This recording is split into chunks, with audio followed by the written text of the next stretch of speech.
Hello again, and welcome to Searching for Quetzalcoatl. We're going to do this in sections. We're going to start off section 1, showing 3 items from National Geographic, 2 books, 1 magazine, and a map from National Geographic. Section 2, we're going to highlight the New Catholic Encyclopedia, 1967. We're going to go volume 9, 1, 14, 8, 4, 12, 13, and 3. Section 3, we're going to highlight the American Cyclopedia, all these volumes here. We're going to extrapolate from them, see what they say concerning Quetzalcoatl. Section 4, we're going to show Hernando Cortez, the 5 letters to the king, and Bernal Diaz, the conquest of New Spain. Section 5 is going to feature 2 items. One of them is not here. Alexander von Humboldt, writing in the early 1800s. I'm going to pull that off of my laptop and pull it off of line so that you can see it. It's an old facsimile, but the books are just way expensive, and I don't have them anymore. I got rid of mine, and for several reasons. But we're also going to show this book here, American Antiquities by Alexander Bradford. Next, section 6, we're going to show the Century Cyclopedia and Dictionary of Names from 1899. I've used that book many, many times before. I'm going to use it again. We're also going to use in that same section volume 18 and volume 11 from Encyclopedia Britannica, 1929. Next section, section 7, is going to be right here. Voyages and Travels of Gemelli Carreri, 1704. But we have to use these books here to actually see where this comes from and how it plays into our history. Very wonderful book, printed in 1704. And we're going to end with section 8, right here. Mysteries of the Ancient Americas, Reader's Digest. And this was my father's book. This came from his collection. He was a member of the Reader's Digest book club, so whenever they put something out, he got a copy of it as soon as it was made available. And along the way, we're going to see several unexpected surprises. We're going to see some unexpected surprises, and I hope you enjoy each and every one of them. So let's jump in with section 1. Thank you. Section 1 begins with this National Geographic map here from 1968. The old Nat Geo magazines used to come with these maps in them. Great little maps with a lot of detail. I'm just going to open it up and show it to you. Middle America before Cortez. Here's modern day Mexico City and all the sites around it. It's a nice map here. And of course it has all the references, and you can tell all my markings on it. I've had this map for years. So we're going to begin with that and move into other Nat Geo books. My frontispiece for this presentation is taken from the title of the National Geographic Archaeological Map of Middle America, 1968. I'm going to blow it up some here, let you look at this character. You'll notice these spikes here that look like feathers. We are told these are feathers. These look more like feathers here because they have a vein through them. You'll notice the lack of a beard here. The skin is brown. This is a snake coming over here being held with the right hand. And there's also a talisman here being held by the other right hand. We have 2 right feet. It's a good thing that this didn't come from North America. It would have been considered fake because it's got 2 right hands. Land of the Feathered Serpent. And here he is. Let me blow it up and bring you down here. Cover. Quetzalcoatl, the Feathered Serpent, in the guise of the Aztec wind god Ejectl. Adapted from the Codex Barbonicus, an Aztec manuscript just predating the conquest. Now that can mean whatever you want it to mean. Just predating the conquest? We're going to look at some more of this stuff here. We're going to scroll down again, let you get a good look at him, so you kind of Keep that picture in your mind. Quite elaborate. This has nothing to do with Quetzalcoatl, but it's going to, we're going to just jump a little bit sidetrack here and look at the calendar. This is it in a nutshell. This will clear up any question that you have concerning the Aztec calendar. Let me repeat. There is no Mayan calendar. It is all Mexican Aztec. This is the calendar of the Aztecs. And for some reason, since after World War II, it's been called the Mayan calendar for some reason. Has two basic cycles. One, a sacred period of 260 days. The other, an approximate solar year of 365 days. A permutation of these two cycles forms a still larger one of 18,980 days, the 52-year cycle. Long count, widely used by lowland Mayan priests of the classic period. The classic period means before white man. Before white man. When you're talking traditional Native Americans or traditional periods, that is after white man.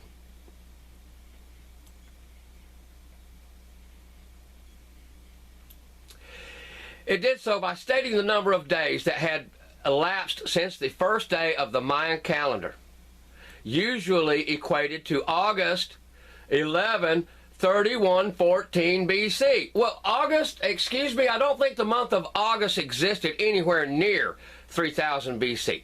So what calendar are they using? Are they using the Egyptian calendar?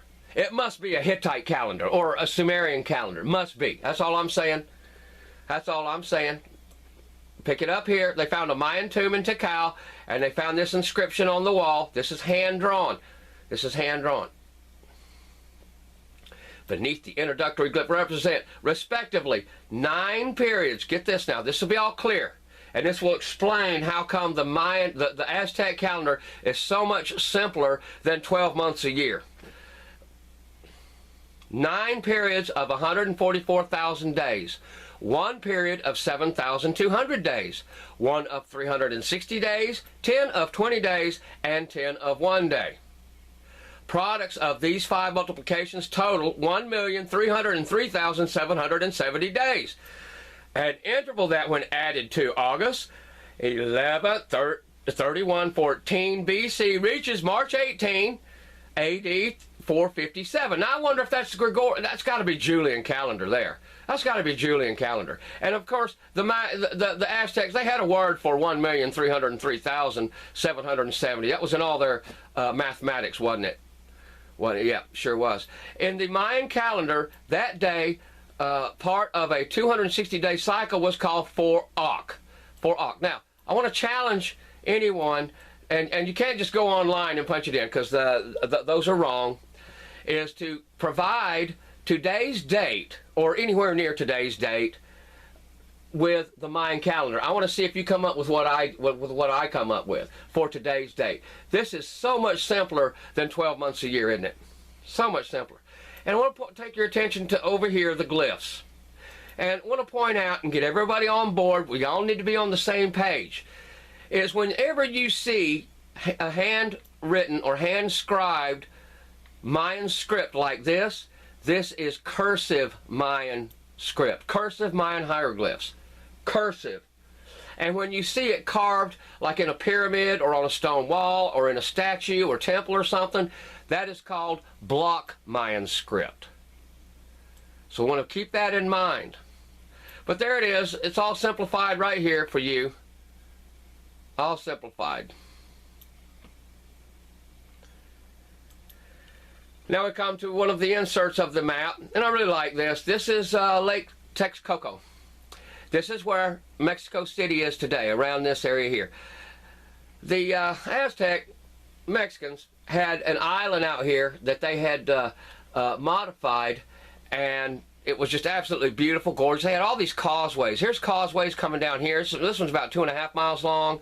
This one's about 3.5, maybe 4 miles long. All of these are maybe 1.5 miles, 2 miles coming down here, and there's another real long one down here. And right here's the route of Cortez's entry. We're coming up through here, and then he went into Tenochtitlan. I'm going to blow it up so you can see it a little bit better. Lake Texcoco. And the overall lake, depending on how you want to measure it, was probably about, what, 30, 35 miles. But then if you came around through here and you went down through here, it would be closer to 50 or even more. You can see this. I'm going to show it to you on from another book also. And Cholula was down this way. Cholula is down this way, which is a town that Cortez and his men came from as they journeyed up towards Tenochtitlan.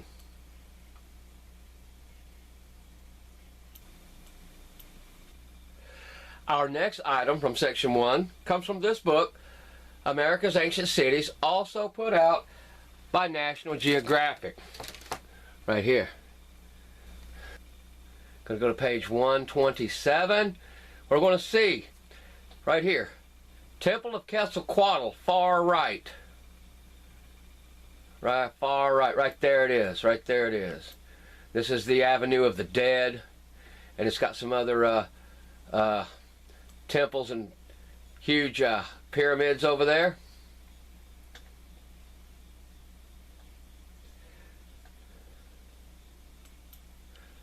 Next is page 129, and this is a serpent, a feathered serpent. This is it looks like a feathered serpent, doesn't it? Okay, we're going to scroll down. Above, a stone serpent thrusts from the facade of the Temple of Quetzalcoatl. Feathered serpent, one of the city's supreme deities. And I'm sorry that my pen leaked. These were new pens, and they didn't dry. They smudged, so I got a couple in here that are smudged. I hope you get over it. But this is a thrusted snakehead from the facade, the Temple of Quetzalcoatl here. Next, page 133. Same ink smudges. The Temple of Quetzalcoatl at its center has sculptured feathered serpents symbolizing water and fertility that alternate with fire serpents symbolizing hot, barren land, the kind of duality often expressed by Mesoamericans. So we have the Temple of Quetzalcoatl again here. Moving forward, we're going to look at page 172 and 173. Also, according to the Aztecs,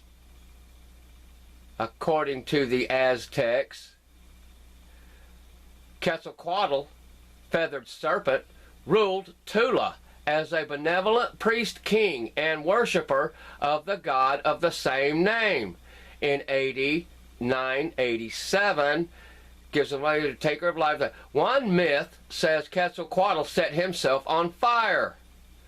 Well, now we're bringing Quetzalcoatl into the real world. He is no longer mythical or a god. He is now a priest king. Next page, just slide it over here.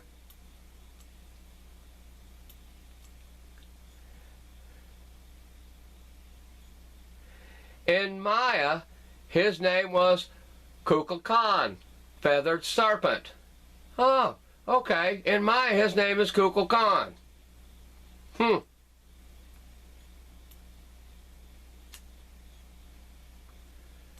Next, from page 180, through myth, the Aztecs recalled that the exiled priest king Quetzalcoatl had vowed to return and reclaim his domain.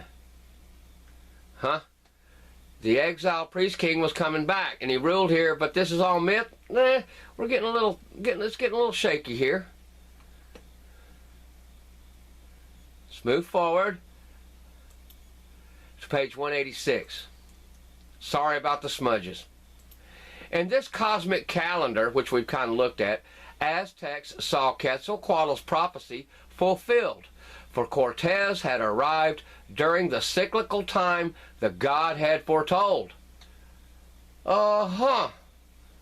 Okay. Cortez came at the right time.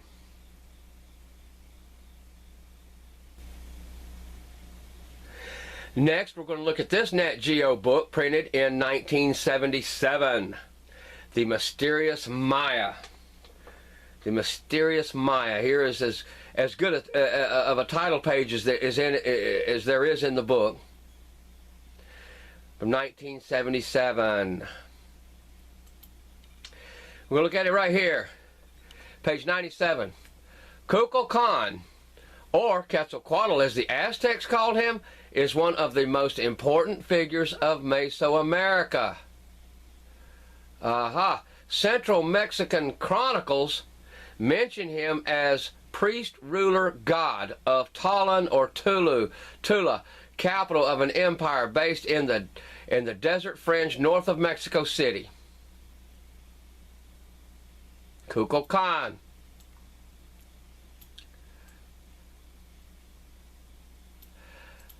About 987 AD, the priest ruler Quetzalcoatl left Tula, made his way to the Veracruz coast, and vanished to the east. At precisely this time, Kukulkan appears at Chichen Itza. So what do we got there? We got a lot of combating information here. Now we'll see that the date here of 987 is reconfirmed. So National Geographic is doing what a lot of other people attempt to do, is use themselves and their own information to back their information up with. That's what they do. That's what they do. They try to keep it linear. And that's from page 97 of this book.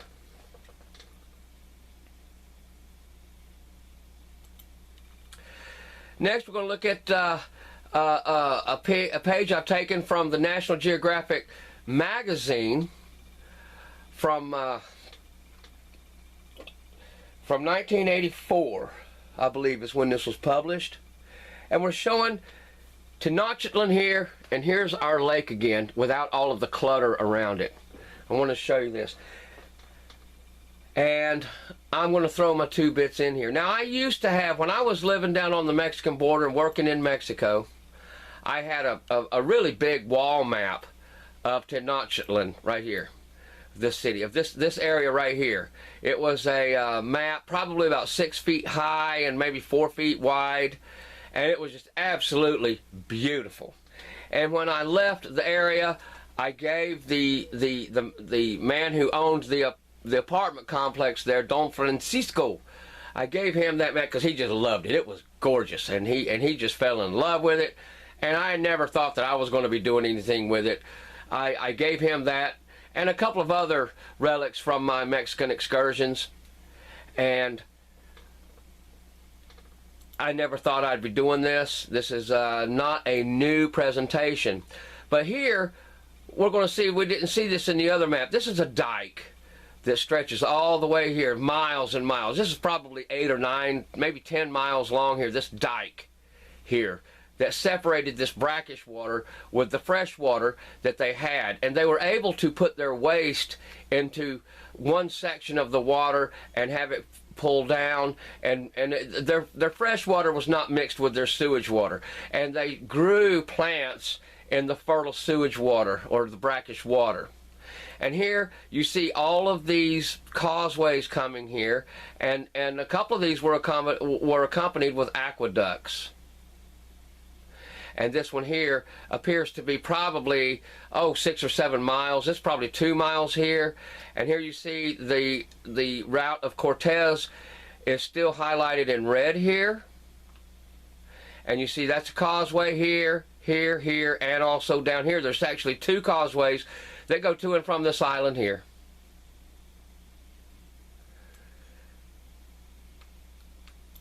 I'm going to show you the bottom of it here, and Cholula is still way over this way.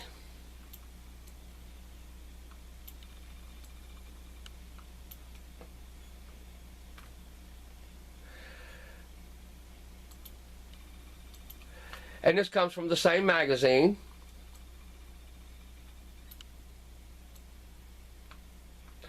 Published in 1984, Nat Geo.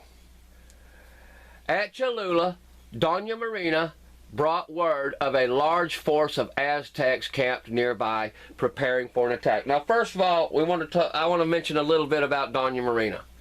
She was evidently a very beautiful and brilliant woman who was sold by her father when she was a young girl. She was sold as a prostitute, and then she was sold to another person who lived. She grew up in the Yucatan Peninsula and then was sold to the Mexicans and then sold back. So she knew both languages. She knew Yucatan and Nahuatl. And Cortez traveled with a priest that had been put in a Yucatan prison for several years, where he picked up the Yucatan language.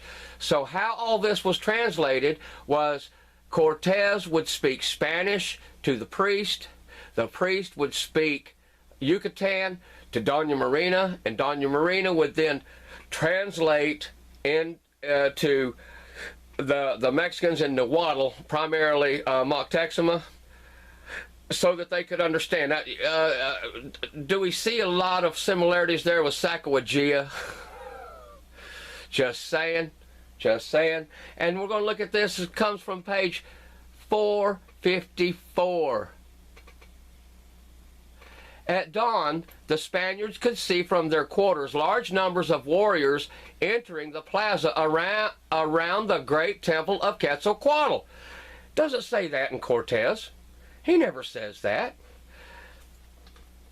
Nat Geo inserted that around the great temple of Quetzalcoatl. They had no idea who the temple was to. The largest functioning temple in the Aztec Empire. Says who? Says who? Nat Geo? It certainly wasn't Cortez or Bernal Diaz. They hadn't seen all the temples. So who said that this one was ever Quetzalcoatl in the first place? We'll find out. We'll see that. You're just going to have to hang with me for a little bit. And we're going to scroll down to my next observation here.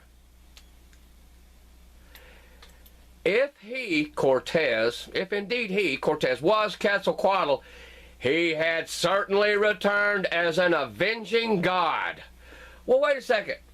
I thought Quetzalcoatl was a priest that ruled 2 or 3 towns and then moved to another town, but now Quetzalcoatl is a god? I don't know. I don't know.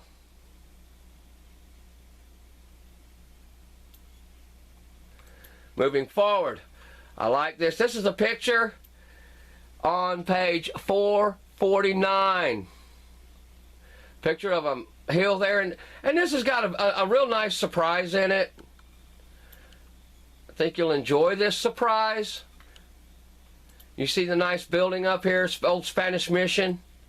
You see some of the walls here, and down below here is a glass cabinet, I guess, where the archaeologists store things. And lo and behold, look at what we have here. There appears to be a star child there, and another oblong head or wide head. There's no big deal with these star child skulls. They're everywhere down in Mexico. They're everywhere in North America. Everywhere. Just want to give you let you have a look at that.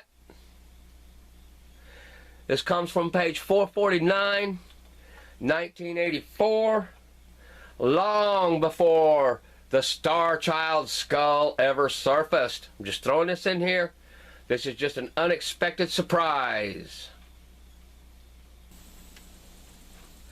Section 2, New Catholic Encyclopedia.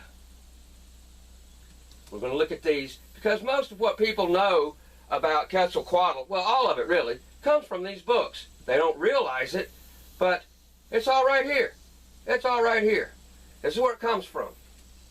So we're going to look at these. Let's jump in, starting with volume 9.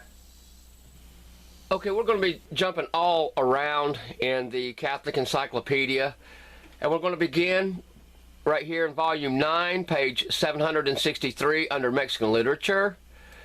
During colonial times, Spanish and Mexican priests wrote grammars Spanish and Mexican priests wrote grammars, glossaries, and dictionaries of several Indian dialects, thus contributing to the preservation of traditional texts. Remember, traditional means after European influence. Now get this. Its poetry, sacred, epic, and lyric, evolved within 3 cycles. Among the more than 2,000 poems found so far, the most important seem to be the poem of Quetzalcoatl, the poem of Mixcoatl, and the so-called Peregrinación de los Aztecas. And here's another manuscript, includes 32 poems written in dramatic form. Now, in dramatic form means that it was actually a play. I'm talking Shakespearean plays concerning the Bible, which we'll go into here in a minute. The poem of Quetzalcoatl. Now, Mixcoatl was Quetzalcoatl's father, is what they say. It was his father, and he was also the father of Huitzilopochtli. Okay, so you got the good guy. You got Cain and Abel, good and bad, yin and yang here going. Now, the Maya-Quichua culture influenced southern Mexico, particularly through the traditions contained in the Popol Vuh, a collection of the sacred books of the Quichua Indians. And we're going to look at the Popol Vuh later. I'm not going to go into it right now. And here goes the chroniclers, Hernando Cortez, Bernal Diaz de Castillo, and he goes here. He was born in 1492, and he died in 1580. He was author of his book here, New Spain, printed in 1632. Okay, all right. Now we're talking about all these people. Here we've got Motolinia. We're going to look at him. Sahagun, right here. Sahagun, Duran, and Hernando, right here, and early poets and dramatists. And here they are. Look at all of these Spanish poets that were down in New Spain. Is there any wonder why we had so much Nahuatl literature with all these poets and philosophers down there? Let's look at some more.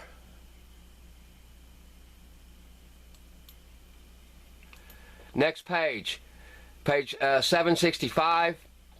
Very early in the colonization of Mexico, the missionaries used dramatic form to teach the natives. There again, we're reconfirming. They had actual plays of like Virgin Mary or the Virgin Birth in the Manger. And here, start mentioning some more guys. Olmos. I'm just going to scroll this down slow for you. Here we have Carlos de Seguenza Y Gongora. Born in 1645, died in 1700. And it couldn't be much more clear than this, but we'll go into more of it. Jesuit humanism. The 18th century in Mexico can be described as the century of humanism directed by Jesuit writers, philosophers, and educators. The movement centered around the Jesuit missionary. The Jesuits introduced all these philosophers and denounced the cruelty of the conquest. Get this. Critics and historians agree that the work of these philosophers, educators, and social leaders constitute the greatest autochthonous, which means basically original native, the greatest original native intellectual splendor that Mexico ever had. What are we saying there? We're saying that these Jesuits put it all together for them, and it was far better than anything they had. The best known of these Jesuit humanists were the historian Francisco Javier Clavigero, and he lived in the mid-1700s. I'm just going to scroll some of this down for you. Clavigero. All right, and here we have the god Quetzalcoatl, drawing in a 16th century manuscript of Juan Tovar's book, The Indians of Mexico, New Mexico. New Spain. Okay, now this has got to be Quetzalcoatl here, because it's got his name right there, Quetzalcoatl, written in Roman characters. So it's got to be Quetzalcoatl. Notice all the feathers on his hat. Maybe the feathers. Look at all the feathers on his back. But he does have a little beard here, doesn't he? Has a beard. Where's the feathers? Where's the snake? Feathered serpent. Huh. We don't see much there, do we? Okay, let's move forward.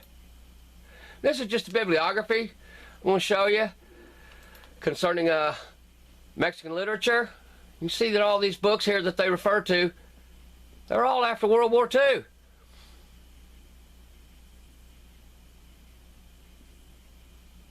That's taken from page 766. Now we're going to go to volume 1, page 1145. Under Aztec Religion. This is the last entry in the first volume. As a result, its mythology, worldview, and religious organization were unusually complex. Compared to what? Compared to Catholicism? One of the most important of these gods was Quetzalcoatl, god of war. In order for life to continue, Quetzalcoatl had to be nourished, had to be healthy. And here we have, talking about these other gods, the gods called Four Winds, ruled by Quetzalcoatl, Four Rain, ruled by Tlaloc, and we're going to see that Tlaloc and Quetzalcoatl are interrelated, kinda. Here we're talking about Quetzalcoatl's struggle, the struggle of Quetzalcoatl and Tezcatlipoca, or by Quetzalcoatl and the death god. And here we're talking about the festivals of Quetzalcoatl, and Tlaloc's talking about the festivals here that recurred every month, every 20 days. These required feasts, dances, songs, individual confessions and penances, prayers, torture, and sacrifice. Well, I'm sorry, but individual confessions, I wonder, let's see, was it in a little booth that had a wall between it and a burlap bag? I'm just saying. But here in the bibliography, we're going to see Sahagun here. And we're going to look more at his work. But let's go back up here. And this is the god Quetzalcoatl, plumed serpent. This is a sculpture that was manufactured way before the Spaniards ever arrived here. Look at that. Look at those feathered serpents. Now, it doesn't look to me like his name is on this. So how do we know it's Quetzalcoatl? Because the Catholics tell us that it is Quetzalcoatl. And you say, well, that's no reason to believe that it's Quetzalcoatl because the Catholics told you that it's Quetzalcoatl. Well, sorta, because that's what you believe and you don't even know it yet. How would you know if they didn't tell you? Okay, you're going to have to bear with me as I introduce you to some of the most obscure and unknown padres and friars that you never heard of before. But they all had something to do with the history of New Spain. We're going to start off right here, volume 14, page 515, under Martin de Valencia. Franciscan missionary, leader of the 12 Apostles of Mexico. He went there with 11 other guys.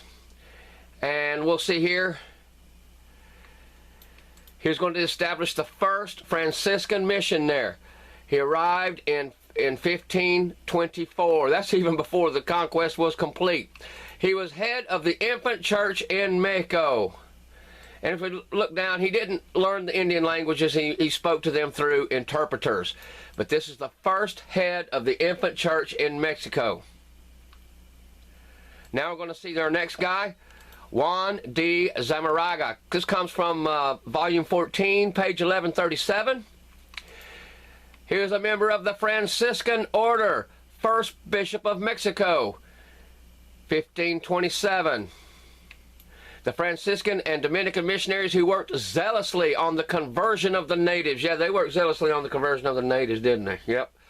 All right, now we're going to look at the next page, 1138. Zumarraga was an inquisitor. Difficult office of inquisitor. What does that mean, ladies and gentlemen? That means he was a torturer. He was, and we're going to see some more too. We're going to see some more. He's not the only one. But Zumarraga was a torturer. His rigorous procedure was censured by the Spanish court, which, if it did not reprimand him, formally recognized that Zumarraga had acted upon high motives of rigid discipline. Yeah. Historians recall with regret that Zumarraga permitted the destruction of many temples, idols, and writings of the ancient Mexicans. Okay, he was one of the ones that was demolishing their temples and such. Zumarraga is the dominant figure of early church history in Mexico. The dominant figure of early church history of Mexico. It just makes you wonder how many Mexicans, native Mexicans, Aztecs, did he torture and slay. Moving forward. This comes from volume 10, page 683, under Andres de Olmos, Franciscan missionary and linguist, early investigator of Indian lore in New Spain. Now, you're going to have to look at him a little closer. Let's see what he's got to say here. Here's a picture of him right here. I'll show him to you. Yep, there he is, writing with a feather quill pen. All right, we're going to start right here. He was chiefly responsible for spreading Christianity among the Huastecs.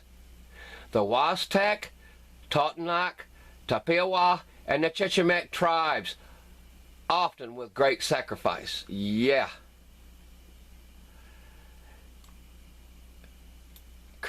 Among the Huastec. Now look at this. He prepared grammars in Totonac and Huastec. He prepared the grammars for these Huastecs. Moving forward. Toribio de Benavente Motolinia. Look at him. Franciscan missionary. One of the 12 apostles. He was one of the 12 apostles. And look what he wrote. Look what his big issue is. Look what he left behind. Oh, I'm going to scroll it down slow for you. Aha. Aha. What do we have here? This is from the early 1500s. I'm going to go down to the bottom and see what it says at the caption. Motolinia's Aztec calendar, from a manuscript of the Memoriales, a second copy of the now lost original. Now lost original. Going to be moving forward here. Father Toribio was one of the ones chosen to go to Mexico. Upon arriving in May of 1524, remember, just like we'd seen,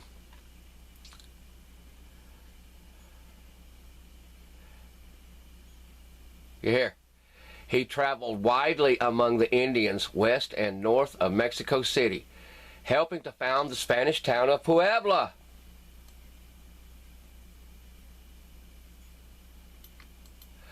Motolinia was appointed guardian of Tlaxcala and was instructed to write an account of the life and beliefs of the Indians in pre-Spanish times, and a history of the work of the Franciscans among them. Historia de los Indios de Nueva Spain, the history of the Indians of New Spain, completed in 1541, his most important work. I find this catchy. When conflicts arose with the Dominicans and several Franciscans asked to leave, he resigned his office in 1545 and returned to Mexico. Whew, that means that the Dominicans and the Franciscans weren't all lovey-dovey down in Central America, were they? Now we're going to look at that calendar one more time. It's kind of grainy. I can't lift anything off of it. My colleague can't lift anything off of it. But you see the numbers in here. Numbers, here's like 1, 7, 17, 6, 12. Looks like a 4, 12, 9, 10, 8, 9, 7, 1.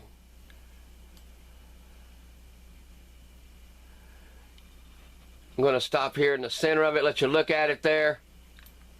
Let you look at all these. This is from the early 1500s. So we're going to investigate the possibility whether or not the Spaniards, the Catholics, could have had something to do with the quote-unquote Aztec calendar. Because we're establishing that there are no Mayan calendars. There is no Mayan calendar. It's an Aztec calendar found in central Mexico, not in Yucatan. Next, coming from volume 8, page 357, one of my favorites, and I hope yours too, Friar Diego de Landa. He was a Franciscan missionary, died in 1579. In 1549, he was sent to Yucatan to serve as a missionary to the Maya Indians.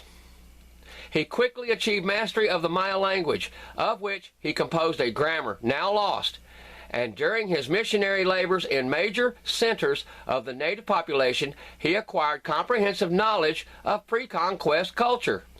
Now, this is 25 years down the road. This is over a generation down the road. This is after they were all slaughtered. There wasn't nothing left.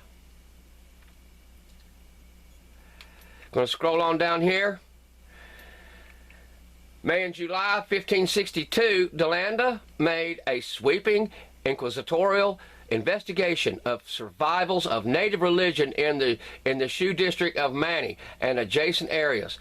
In this inquiry, for which he had active collaboration of the Spanish alcalde of Yucatan, physical torture was employed to elicit testimony and confessions from many Indians. The recorded testimony revealed substantial evidence of continued practice of idolatry and human sacrifice by baptized Indians, including prominent leaders of the Maya. He was a torturer. Francisco de Toral, who arrived in August of 1562, severely criticized Landa's stern measures on the grounds that they were unjust and impolitic in a new mission area. Landa's authority to conduct the inquiry was also questioned in several quarters. In 1563, Landa returned to Spain to defend his action. He was called before the court. And let's just scroll down and see what they had to say to him. In 1569, the minister provincial absolved Landa of all charges of which he had been accused. That's like a slap on the hand. Hey, man, yeah, you did it, but, you know, okay, just don't do it again, all right? Just don't do it again. Pick up next page, 358. During his residence in Spain, actually he was in prison in the 1560s, Landa wrote Relacion of the Yucatan, his most enduring claim to fame. The only extant manuscript, not the original version, which has not been found, of this treatise on Maya antiquities is now preserved in the Academy of History in Madrid. Publication of an incomplete text of this manuscript with a French translation by Bourbourg in 1864. Since 1864, at least 8 editions of the Relacion in Spanish, French, and English have appeared. His Maya alphabet has not proved too successful as a research tool. In many other respects, however, the Relacion has been a major source of great value for modern students of Maya life, society, and religion in pre- and post-conquest times. Well, how, if it's not that useful as a research tool, and we don't see anywhere in here that he wrote that alphabet when he was in the brig there in Spain. His Maya alphabet was not too useful. Our next friar, Diego Duran, a Dominican chronicler. He died in 1588. He went to New Spain as a child and lived in Texcoco, where he learned Nahuatl.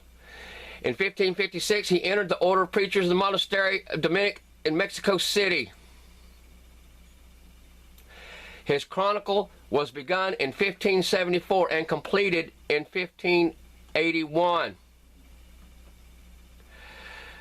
Duran's title for the chronicle is not extant, but on the atlas is an inscription by a copyist. Okay, and that was even that was corrupted in the 19th century. Let's go up here to the top.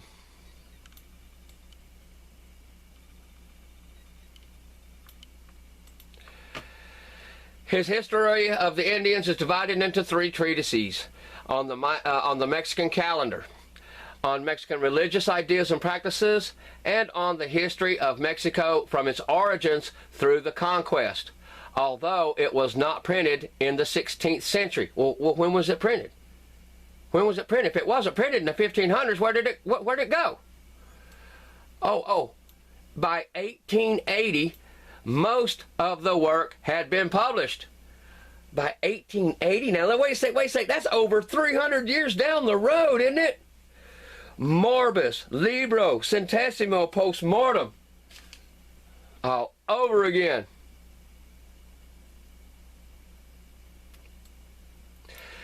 A complete critical edition still remains to be done. So it's still, as of 1967, when this book was printed, his stuff that he wrote in the 1500s still hasn't been printed. All of it hasn't been printed. Whew. Duran based his history on pre-Hispanic pictographic manuscripts, particularly Crónica 10, but they didn't exist. There were no pre-Hispanic pictures.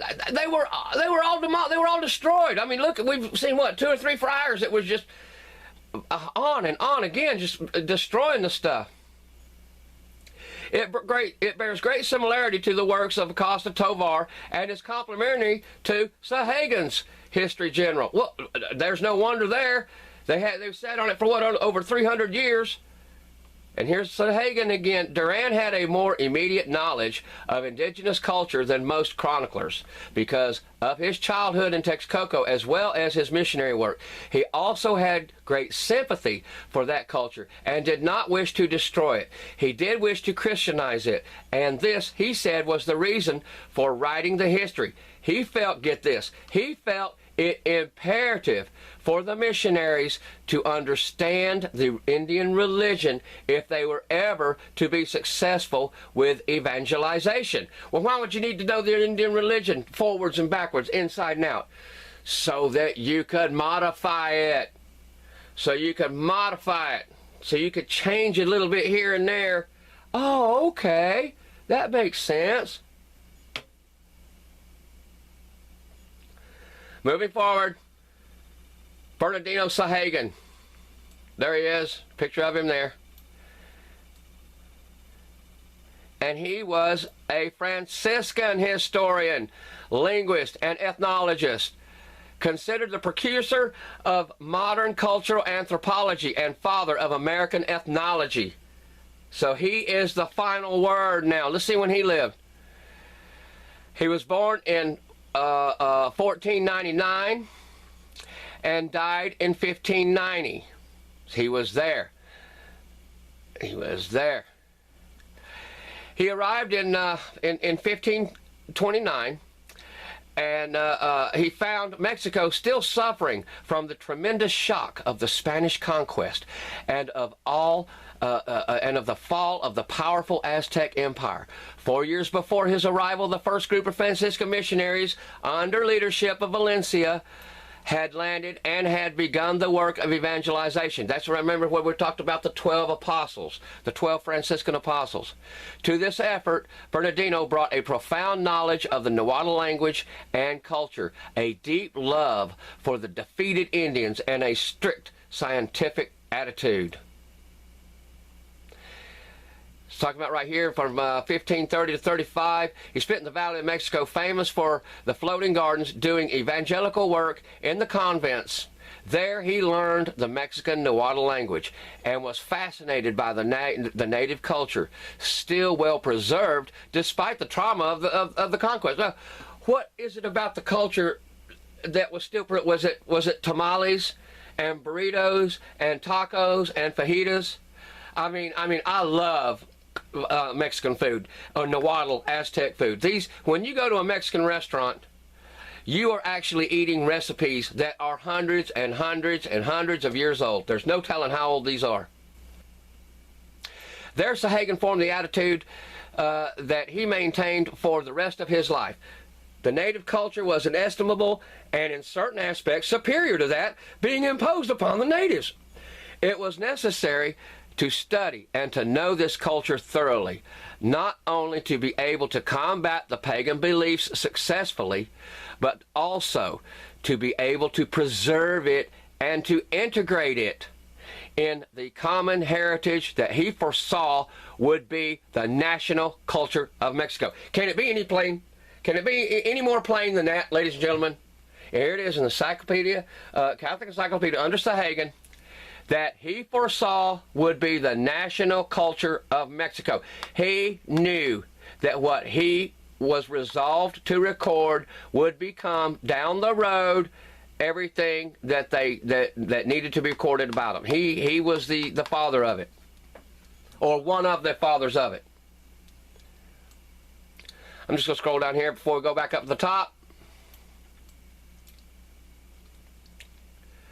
Sahagun insisted that the work of evangelization required an understanding of the native languages and the use of textbooks prepared especially in those tongues and not merely translated from Latin or Spanish. In 1545, he returned to the convent there. Sahagun decided to entrust most of the teaching and administration of the college to its native graduates. So he wanted them to have his work, because they're the ones, my people, are the ones that are going to put this in perspective and carry it down the road. The Historia General is made up of 12 books written in Nahuatl. And this is something that they did, and I guess they got the idea, some of it, for the later Popol Vuh. Sahagun prepared a detailed questionnaire which he submitted to the older Indians who were well informed concerning the ancient customs. Okay, it's already down the road. And the older ones, they were all sold into slavery or killed, murdered. They didn't know. He also made it a habit to talk constantly with his native informants in their own language. From these conversations, he took notes in Nahuatl that he used to check against the information he had already received or had gained through the questionnaire. He also used the native professors and students of the college as an added means of control. And ethnologists of today, even the most demanding, could not readily find a better method. Oh,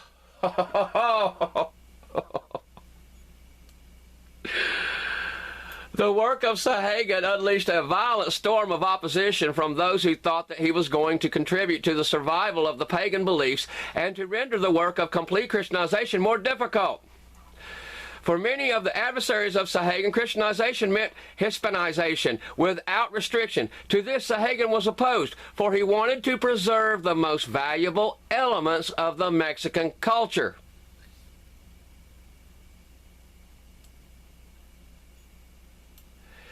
He wrote a grammar and a vocabulary in Mexican and sermons and hymns in Nahuatl. Look at here, though.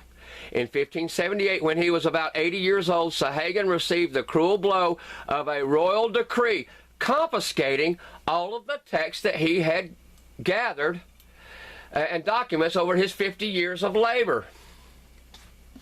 And as a result, science and the world were deprived of knowledge of his work until the 1800s. The influence of Sahagun and of his work as an evangelizer and as a man of science were not destroyed by the long delay in the publication of his History General. No! His intellectual influence was wielded above all, and in a very deep and lasting way, with the professors and students of the College of Texcoco, with his fellow Franciscans in Mexico, even those who did not completely agree with his point of view. and with the religious and civil authorities of the Verostati, the work and the attitude of Sahagun were continued through the centuries, at times by disciples who hardly even knew his name. Well, how in the world was it continued down through the centuries if he wasn't even published? Okay, stay with me for just a little bit longer. I got 3 more of these Catholic friars that I'm going to show you, who all had a lot to do with Mexican culture. And this is one of the more important ones here. Carlos de Seguenza Y Gongora. He was a Jesuit literary. He was born in 1654. Yeah, that's what, 130 years down the road. And he died in 1700. He remained devoted to the Jesuits. He became a professor at the University of Mexico. He specialized in astronomy, mathematics, cosmography, but he was also a historian of the Indians' past, as well as the Spanish heritage of Mexico. Well, how much more of the Indians' past could he record 150 years down the road? Huh? Just asking, just asking. During the fires and riots of 1692, he rescued the municipal archives. While much of his scientific work has become obsolete, he influenced Mexican scholarship with his spirit of scientific research and analysis. And we're going to scroll on down here. His writing, both prose and poetry, he's another poet, Jesuit poet here, was in the complicated style of his relative Luis de Gongora. We'll get to the bottom here. His will, dated August of 1700, left his rich library to the Jesuits and directed a post-mortem to advance the cause of science. And I just wrote perhaps maybe even religion too. You reckon? Maybe, just maybe. Moving forward, got another couple of friars here. Our next one, Francisco Javier Clavigero. And he's one of the more important ones also. Mexican Jesuit teacher and scholar, best known for writing the first popular work on the Aztecs. Excuse me, the first popular work on the Aztecs? And he was born in 1731, died in 1787. Huh. And he's writing a popular work on... I bet you he had a lot of new material, don't you reckon? In 1748, he entered the Society of Jesus. In 1756, he was sent to Mexico City to teach the Indians at San Gregorio's, an Indian school adjoining the famed Jesuit school. Here, he deepened his enthusiasm for Colombian and Mexican history. This isn't him, this is some other guy. We're going to go back up here. In 1767 is when the Jesuits were banished. Clavigero went to Bologna and at first occupied his leisure hours in the study of Aztec civilization. Okay, he was studying Aztec civilization when he was in Europe. He was distressed by the misinformation European books contained about the Americas in general and Mexico in particular. He determined to refute these errors by portraying Mexico as it really was. The result was the ancient history of Mexico, which for its systematic arrangement, clear style, and sympathetic interest in Aztec civilization was praised by historians and won him international renown. His work strongly influenced the study of Aztec civilization for many decades and is still held in high repute, despite shortcomings and the fact that much progress has been made in Aztec studies since Clavigero's time. So, what I've tried to do is take these friars and these padres in a sequence of time. I'm trying to show you how it moved through the centuries, through the years, through the 15, 16, 1700s, and then we're going to pick up and show you how they moved through the 1800s. So we got one more friar here. Francisco Lopez de Gomara. He was the chaplain of Hernando Cortez, an historian. But he was the chaplain of Cortez when Cortez was still in Spain. Okay, before he ever went there. The most important of his several historical works was his Story of the Indians in 2 parts. Look at this. Further, Gomara never crossed the Atlantic, recorded glaring inaccuracies. The conquistadors induced Prince Philip, later Philip II, in 1553 to prohibit his history as a licentious work. The prohibition was in force until 1727, but the work continued to be available because it was translated into Italian and published in Rome. Glaring inaccuracies. And that concludes section 2. And what we're going to see is how all of this morphed. There is nothing that predates this in recorded history. I'm sorry to inform you of that. And I had to include every one of these friars because this is what I'm trying to do, is leave no stone unturned. Section 3, we're going to be showing the American Cyclopedia, 1878. Well, I've got these books out like this. I just want to show you the craftsmanship and the beauty of these books. You just look at them here. I'm going to open it. I hope the camera picks it up. The inlays are just beautiful, and the ends of the pages are all handsomely printed up. Just beautiful, beautiful books. Gold inlay. Just a prize book collection there. Encyclopedia set from 1878. I love these books. Beautiful. Section 3 starts on page 397, Volume 1 of American Cyclopedia by Appleton, 1878. And here we're going to see Huitzilopochtli, which his name is spelled different ways. This is the god of war, the god of death. Just underlining him because he's an important god, one of their favorite deities. Besides this great pyramid, according to Clavigero, or 40 similar structures. Just going to show, come on down here a little bit. Here's another god, Tenochtitlan, the god of water, the fertilizer. Now, I've highlighted that because it's not really like fertilizer from the garden. Actually, they're implying the god of fertility.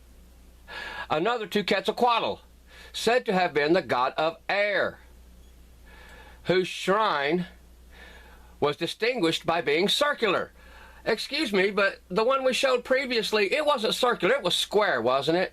Even says Gomara, as the winds go round about the heavens, for that consideration made they his temple round. Going to go back up to the top here, Torquemada, and Clavigero here. He says that in the Mexican Empire there were 40,000 temples, and Clavigero says there's more. Well, out of 40,000 temples, there's only like a handful of them that are dedicated to the ever important Quetzalcoatl. We're just going to scroll down here. Gomara, these names are starting to come up. So let you check this out. Here Humboldt comes into the picture. We're going to look at Humboldt. Here's another couple of names, Cortez and Diaz. We're going to see what role they played in all this. Here we have a multitude of similar structure which existed in Anahuac. Now, Anahuac is the actual real name of the Nahuatl term for that entire Valley of Mexico, the entire basin there where the Lake Texcoco was, Tenochtitlan, where everything was. That was the actual name of it, Anahuac. Next comes from Volume 2, page 175. I'm just going to show you this. You can read it. Published by Gemelli Carrera. So he's using, the writer here of this encyclopedia set is using Gemelli Carrera as a reference. And here you see the name Humboldt again. Let's go next. This comes from Volume 2, page 176. According to Gemelli's painting.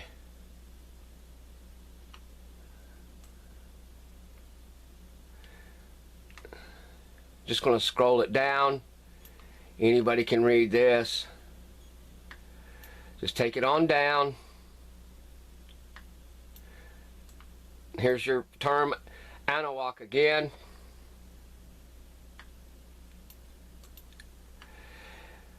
Most dramatic incident right here in the history of this continent. See the works of Sahagun, Solis, Clavigero, Prescott, and Baldwin. And I'm not mentioning Solis because he's so far down the road. Oh, goodness. And here's a quick little timeline they throw in there for you. This is 1878. Now we're going to come to Volume 4, page 515, under the heading of Cholula, which is a city, oh gosh, 50, 60 miles southeast of Tenochtitlan, which is modern-day Mexico City. A part of this pyramid has been laid open by the construction of a road across it, when a cavity was disclosed containing a number of vases, idols in basalt, and 2 skeletons. It was built in honor of the deity Quetzalcoatl, but its precise age is unknown. The Aztecs found it here when they settled in Anahuac.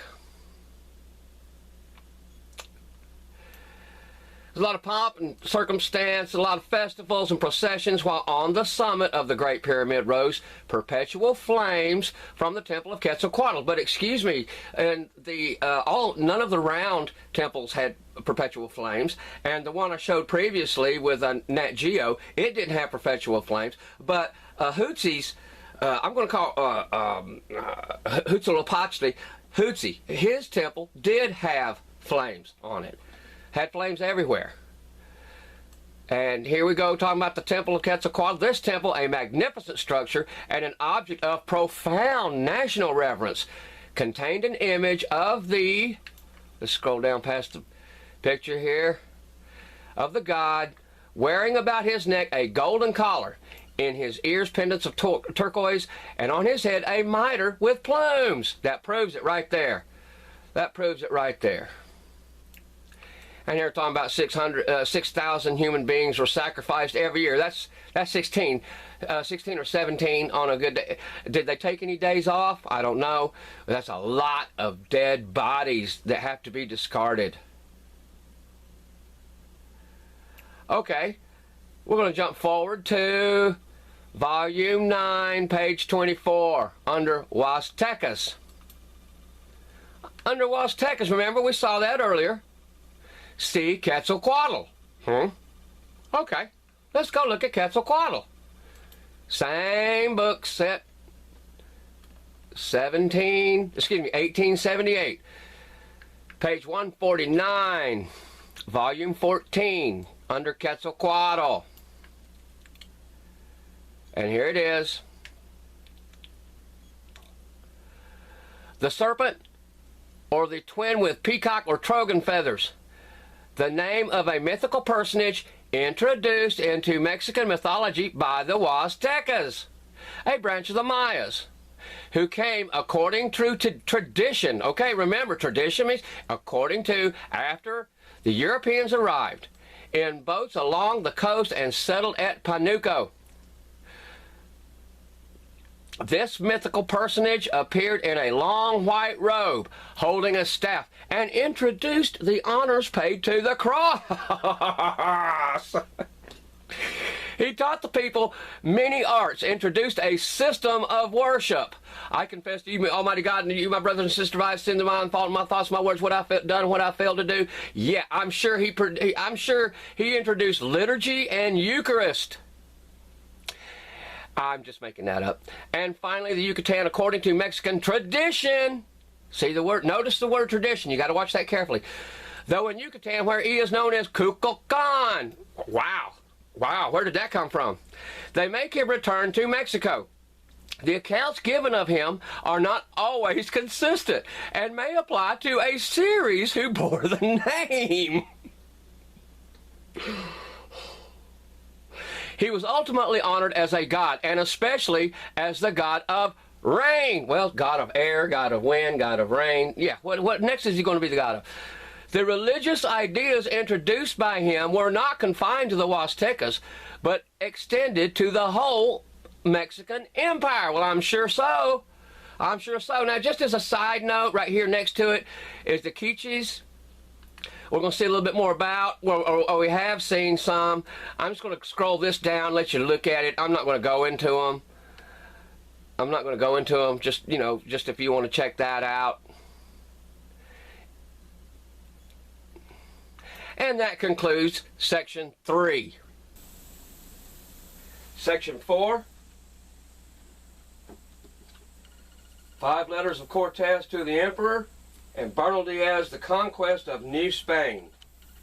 Let's see what they have to say about Quetzalcoatl, shall we? We're going to begin Section 4 with this book right here, From Hernando Cortez to the Emperor. Picking up on page 70. This is Moctezuma, Montezuma, Moctezuma, however you want to pronounce his name. Got several ways to do it. Long time have we been informed by the writings of our ancestors that neither myself nor any of those who inhabit this land are natives of it, but rather strangers who have come to it from foreign parts. We likewise know that from those parts our nation was led by a certain lord, to whom all were subject, and who then went back to his native land, where he remained so long, delaying his return, that at his coming those whom he had left had married the women of the land and had many children by them, and had built themselves cities in which they lived, so that they would in no wise return to their own land nor acknowledge him as Lord, upon which he left them. And we have always believed that among his descendants, next page 71, one would surely come to subject this land and us as rightful vassals. Now, seeing the regions from which you say you come, which is from where the sun rises, and the news you tell of this great king and ruler who sent you hither, we believe and hold it certain that he is our natural lord. And that's Montezuma talking. Now, jumping over to page 220, this is Cortez writing to the king. For they were eager to die and go to heaven, where their god, Huitzilopochtli, that idol whom they hold in greatest veneration, was waiting to refresh them. Huitzilopochtli was the greatest veneration, the god of war, of death. I thought it was Quetzalcoatl. Well, concerning Quetzalcoatl, guess what? This book by Hernando Cortez, it doesn't even mention Quetzalcoatl. There was no Quetzalcoatl there. Nobody had mentioned him as far as being Quetzalcoatl.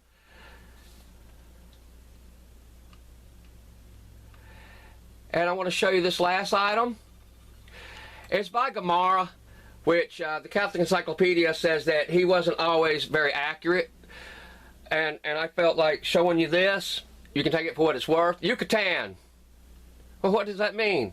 The earliest Spanish discoverers, according to Gomara, inquired the name of the land, upon which the natives answered them, not knowing the language, Yucatan, that is, I do not understand. Next, I'm going to show the book by Bernal Diaz, The Conquest of New Spain. And I just want to say that this book and the one I just showed you are full of excitement and adventure. If you really want to go into a different world back in time, I highly recommend these two books. I'm going to show right here on page 89. And I'm going to just talk a little bit about the customs. Now, another thing is Bernal Diaz, who was with Cortez when he conquered Mexico. He's a conquistador. He doesn't mention anything about Quetzalcoatl either. There ain't no Quetzalcoatl in either of the first two books written about New Spain. While according to their custom, he bowed humbly 3 times. First to Cortez, and then to all the other soldiers standing nearby.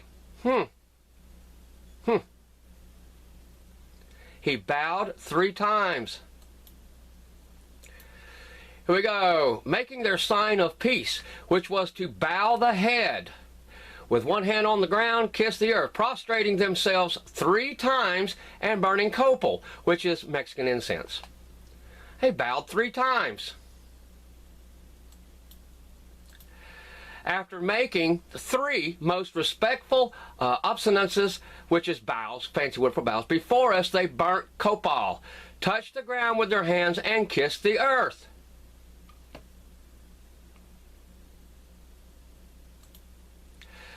Now, here on page 181, this is one of yours, an unexpected surprise. As we had already heard all that the chiefs were telling us, Cortez stopped the conversation and, embarking on a more profound subject, asked them how they had come to inhabit this country. They said their ancestors had told them that very tall men and women with huge bones had once dwelt among them, but because they were a very bad people with wicked customs, they had fought against them and killed them, and those of them who remained had died off. And to show us how big these giants had been, they brought us the leg bone of one, which was very thick and the height of an ordinary sized man.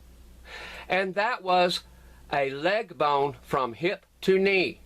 I measured myself against it, and it was as tall as I am, though I am of a reasonable height. They brought other pieces of bone of the same kind, but they were all rotten and eaten away by the soil. We were all astonished by the sight of these bones, and felt certain there must have been giants in that land. And Cortez said that if we ought to send the leg bone to Castile, so that His Majesty might see it, which we did by the first agents who went there.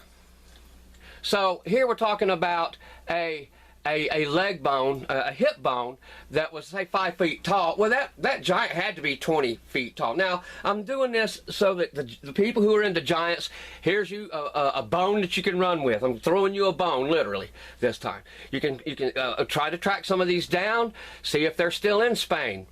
And there's none of these people who are into giants that are ever going to bother reading the book of Bernal Diaz to try to find a giant in there. Picking up right here. These chiefs also told us of a tradition they had heard from their ancestors, that one of the idols which they particularly worshipped had prophesied the coming of men from distant lands in the direction of the sunrise. Now, they didn't have a supernatural entity. The idols were the rock. That rock was the god itself. That rock was the god. It wasn't anything supernatural about it.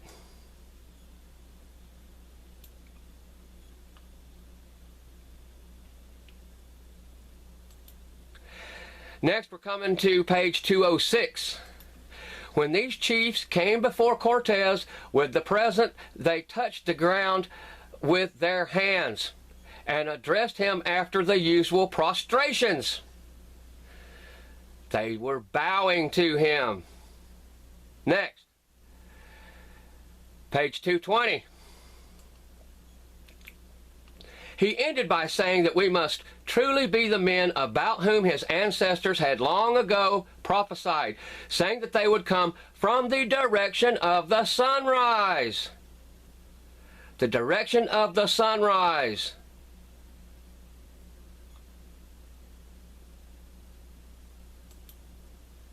Again, page 223, regarding the creation of the world, we have held the same belief for many ages, and for this reason are certain that you are those who our ancestors predicted would come from the direction of the sunrise. Where are we going with this? The prince is said to have asked them to reflect on how many years past they had known for certain from their ancestral tradition set down in their books and records that men would come from the direction of the sunrise. Direction of the sunrise. Okay, let's continue. For his ancestors had assuredly prophesied that their lands would be ruled by bearded men. Bearded. Here we're going to have beards now. Remember, I love the beards, who came from the direction of the sunrise. Came from the direction of the sunrise. Okay, here, this comes from Encyclopedia and Dictionary of Names and Places, 1899. I'm just throwing this out here. Japan. Nippon. Land of the rising sun. Could the whole thing have just been a corruption of grammar? I'm just saying. I'm just saying. If we go east of Tenochtitlan, what do you have? You have a gulf there, then you have the entire Yucatan before you get to the Gulf of Mexico. If these people said we come from the land of the rising sun, Japan has been known as land of the rising sun for eons. Our next section, number 5, we're going to be featuring Baron von Humboldt, who wrote in the early 1800s about Mexico. And also this book here by Alexander Bradford. Beautiful old book. Same deal there. Look at the edges of these pages. Just beautiful. 1841. Just beautiful. Even gold gilding down the edges of the book here. Just beautiful. Very expensive. Very pricey book. And here we go with section 5. Our first item for this short section, number 5, comes from Google Digitized Books. And I'm going to put a link in the header where anyone can click on that and read it and download it. It's called The Political Essay on the Kingdom of New Spain by Alexander de Humboldt. And this one is published in London in 1811. Now, Humboldt was writing 5-6 years in front of that, but this one was published in 1811. So he was traveling in that area a few years before this. And I like the book. It's got a lot of information in it. And he's got a whole section about beards, which I find really cool. But we're going to go to page 165.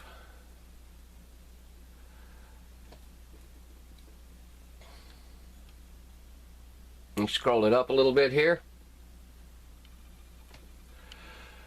Cortez even very artfully took advantage of a popular tradition according to which the Spaniards were merely the descendants of King Quetzalcoatl, who left Mexico for countries situated in the east to carry among them civilization and laws.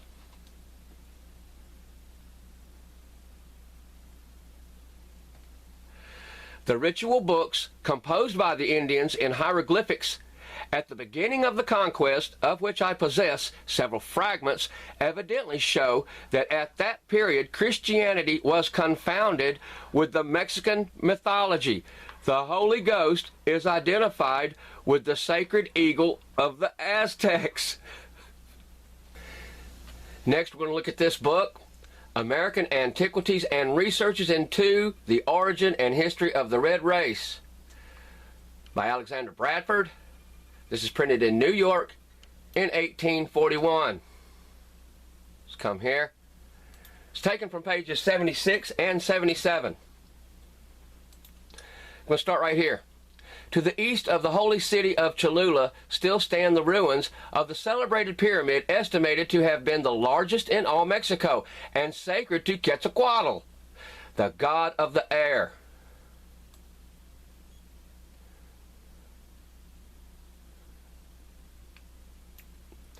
Right here. Tradition maintained that this pyramid was hollow, which has since been verified, and a vault has been discovered built of stone, supported by beams of cypress wood, and containing 2 skeletons, together with 2 basaltic idols, and several curious vases. Is there a pattern developing here? You betcha. He's using as his reference here Humboldt's Researches, which is a summary of Humboldt's political essay, and Humboldt's political essay. And right over here, we're going to jump back over to this long footnote. Torquemada estimated the number of temples in the Mexican Empire at 40,000, and Clavigero says the number was far greater. Well, moving down here, does that show any kind of pattern? Clavigero, Gomara, and he's using these as his references. And he goes, see also De Salis, who's writing in the late 1700s, 250 years after the fact. Just showing you how these patterns develop. And this concludes Section 5. Section 6, right here. 1899, the Century, Cyclopedia, and Dictionary of Names. And 2 volumes, 18 and 11, from 1929, Encyclopedia Britannica. Okay, our first item in Section 6 is taken from 1899 in the Cyclopedia and Dictionary of Names. And it's on page 516, Huastecas. This is a big issue. A tribe of Indians near the coast of eastern Mexico in southern Tamaulipas and northern Veracruz. By their language, they are allied to the Mayas of the Yucatan, and those ethnologists who hold that the Mayas came from the north believe that the Huastecas were a tribe left behind during their migration. At the time of the conquest, they lived in villages, generally of wooden houses, and practiced agriculture. They readily submitted to the whites and have long been Christianized. They've been being persecuted by the Mexicans. Yeah, they figured as bad as it is with the Mexicans, these guys, the Spaniards, it can't be any worse. That's what generally the whole Mexican, everybody else in Mexico thought. Moving forward, page 819, the Popol Vuh. I told you we were going to talk a little bit more about the Popol Vuh. Let's see what it says here. The sacred or national book of the Quiche Indians of Guatemala. It was originally written in hieroglyphs, but has come down to us in a copy in the Quiche language with a translation into Spanish by a Dominican missionary, Francisco Jimenez, who wrote about 1721. Now that's what, 200 years down the road? Yes, it is. This, according to Father Jimenez himself and according to internal evidence, is a translation of a literal copy of an original book written by one or more Quiches in the Quiche language, get this, in Roman characters. After the Christians had occupied Guatemala, see, it's traditional, after the real original Popol Vuh had been lost or destroyed. That's according to Bancroft, which I don't have my Bancrofts anymore. The manuscript of Jimenez is preserved at Guatemala. I'm sure it is. The Spanish text, get this, was first published by Dr. Schierzer in 1857. What does that tell us? We're bringing back one of my terms, morbus libro centesimo post mortem. Yes, which I explained in my Searching for Thanksgiving video. In 1861, Bourbourg published a French translation founded on a careful study of the Quiche text. I'm sure it was carefully studied. The substantial authenticity of the Popol Vuh is generally admitted. The book is divided into 2 parts. The first containing cosmology, mythology, and the history of the tribe. Now, for anybody who wants to read the Popol Vuh and waste the time with it, the Popol Vuh is channeled through a dog. And all I'm saying is that dogs don't really put sentences and grammar together like that. Dogs use a very limited grammar structure. And the syntax is often repetitive, but when a dog is speaking, well, everybody knows that dogs lie, okay? A dog's going to lie to you. So there you go. There's your Popol Vuh, the Popol Vuh. Now, on page 835 in the same book, Quetzalcoatl. Let's see what he says about Quetzalcoatl. A hero god of the ancient Mexicans. Now he is a hero god by 1899. Some stories represent him as one of the 4 principal gods, yes, controlling the air and wind and assisting in the creation of the world and man.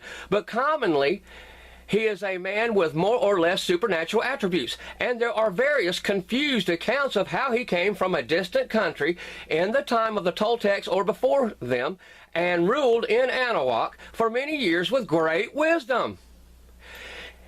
He went to Cholula, where he lived for 20 years and taught the people to weave, build stone houses, make pottery, and featherwork.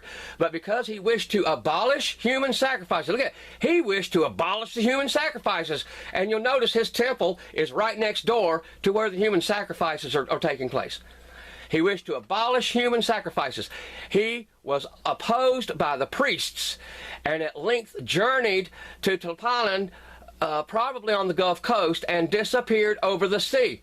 He was worshipped, especially at Cholula, as the god of the air and rain, and human sacrifices were made to him. Whoa, wait a minute, wait, where is it? Right there.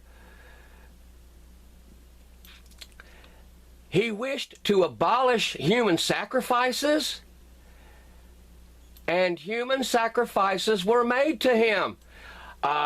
Isn't that a little... Yeah, I'll just let you figure that out. It would appear... it would appear that the myth was greatly embellished by the Jesuit authors, yes, who made of Quetzalcoatl a kind of prophet or apostle, a white and bearded man wearing a strange dress and practicing severe penances. You know, you didn't, I mean, what do you, if you live in a society that just kills people, cuts their hearts out, what is it that you need to seek penance for? Not doing it? Son, you didn't kill enough people today. Oh, I'm sorry, Daddy, I'll go. Eventually identifying him with St. Thomas, oh, I am so sure. Probably these later authors are also responsible for the story that he foretold the coming of white men who should give the Indians a better government and religion. It is possible that Quetzalcoatl was a real personage of very ancient times. The Mayaquich creative deity Gucumatz somewhat resembles Quetzalcoatl, and the name has the same meaning. Whoosh! Whoosh!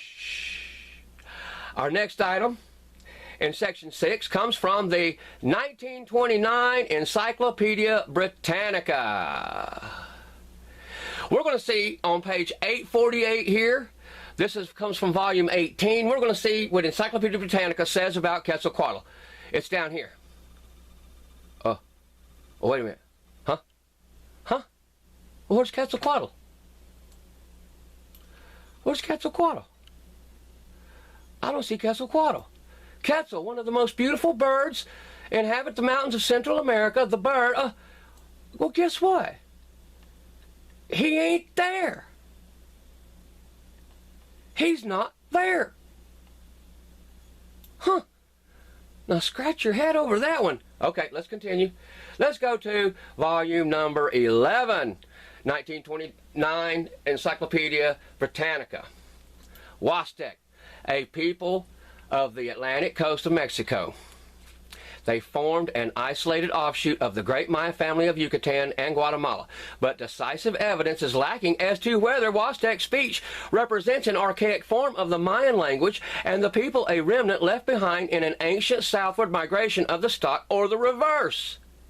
Culturally, the Huastec belong rather to the Toltec Aztec than in the Maya province, although their lowland habitat brought with it many differentiations. They formed the northeastern frontier of the higher civilization of ancient Mexico.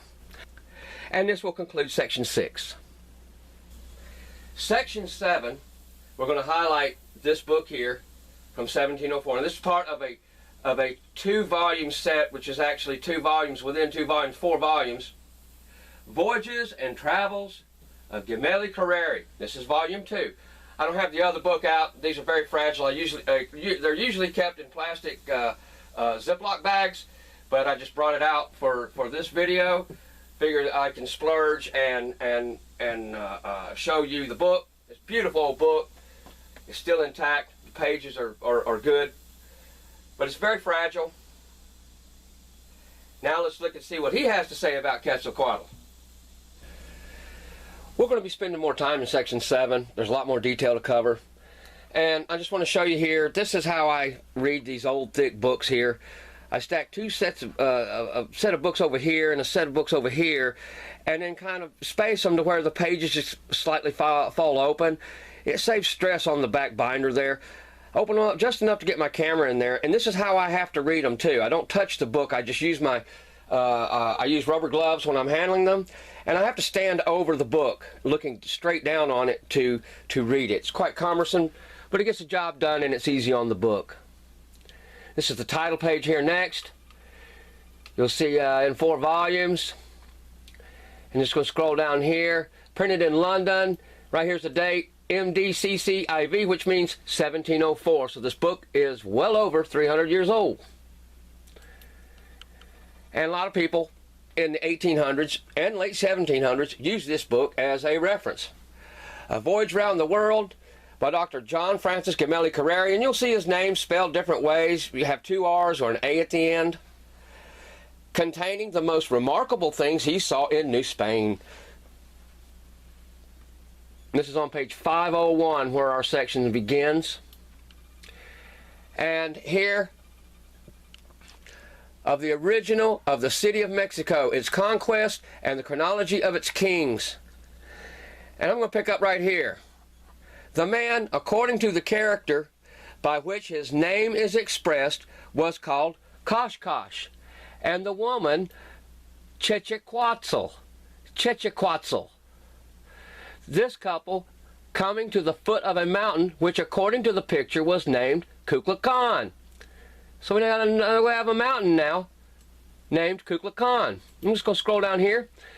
When they had wandered 104 years, which I denote by the figure at number 1, they came to the place they call Antland, and continuing their journey thence, came first to the place called Chapultepec, then to Kukulkan, and lastly to the place where Mexico now stands, though the Mexican histories do not always give these places the same name. Now again, even though this is published in 1704, Gemelli Carreri was writing in the late 1600s, 1697, 98, 99. This particular passages were written in 1698. Now, Seguenza died, I believe it was, 1700. So, Carreri knew Seguenza. He knew Seguenza, Carlos de Seguenza, which we're going to see here in a little bit. This is what they call a rebus. In the book, though, they call it a cut. And this is what a lot of the future historians used as a reference. And I'm going to be spending some time with this. Starts up here in this corner. And the pathway of time comes around through here, goes off the page here. That way the path goes into the crease, and then it comes up here. And I'm not going to be mentioning all these Nahuatl names. They have so many characters, hard to say, but I'll put them up in the captions. You can read them in the captions. And then the time path comes down this way, off the page down in the crease, comes back up here, loops around, and here you'll notice a tangent up to this mountain.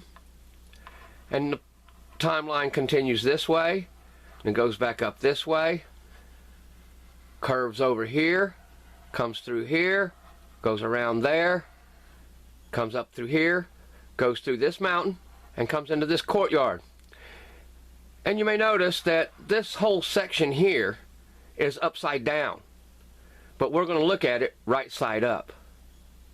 And the first thing I'm going to show is this caption right here, the legend. And this may be a little confusing. You're just going to have to follow me, because I'm going to be making the picture here larger, and I'm going to be trying to keep my subject into the middle of the page.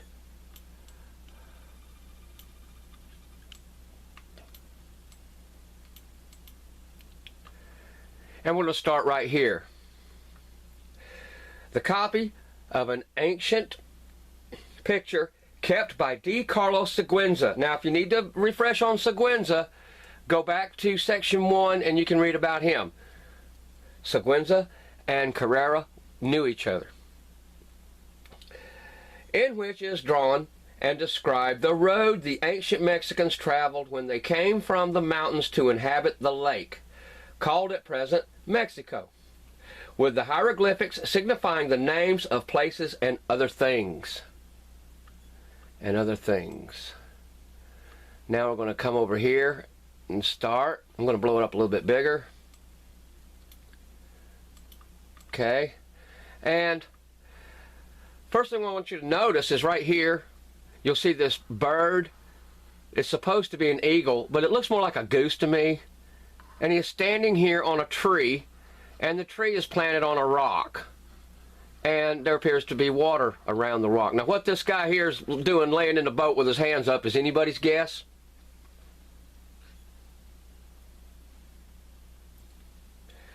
And our journey starts right here. You'll see the word Aztlan, a place of magpies, where the Mexicans are called Atlanichi. Atlanichi. And we're coming around here, following up. I'm going to come down here. And you see everybody walking along this line here. Then we come to this caption right here, which says, this figure signifies 104 years, and this interval of time was called, and I'll put that up for you to see. And then it zigzags down here, comes into the crease, goes up, comes back into our picture right here, where it says, Texcoco humiliation. And then right here, it'll say, Tenochtitlan, a place of grottos, which could mean caves or rock shelters, could mean different things. And it comes over here. There's another Nahuatl word right there to be captioned. And then our pathway comes to here, the 7 gates.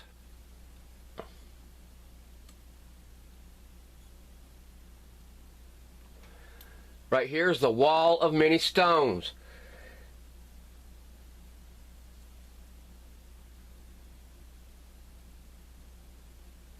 Coming downward,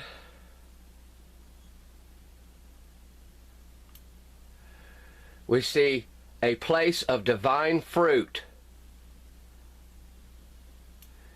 And there's the Mexican or the Nahuatl name for it.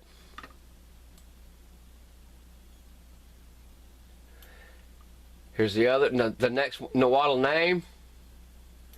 Pathway continues down the crease of the page here.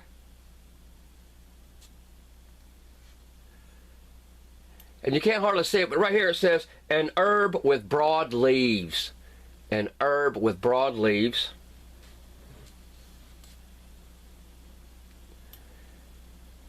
And the next one here is the place of the death's head.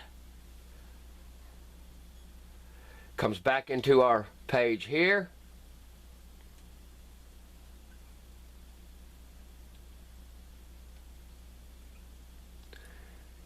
Comes up here to earthen vessels. Earthen vessels. And here's the name. And right here, this caption goes, a whirlpool where the water is swallowed.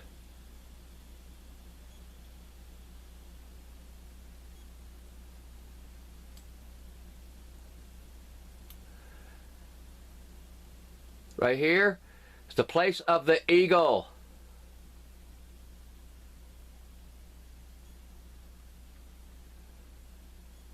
Right here says an anthill.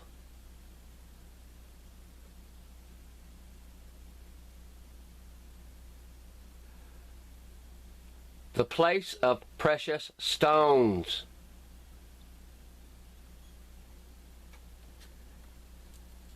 A place of passes.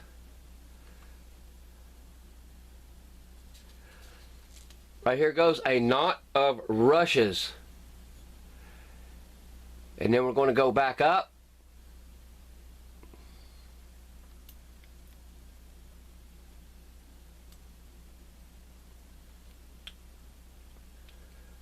Mountain of the Eagle.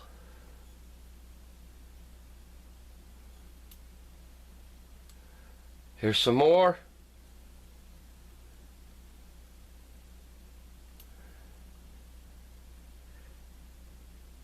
There's the place of thistle flowers.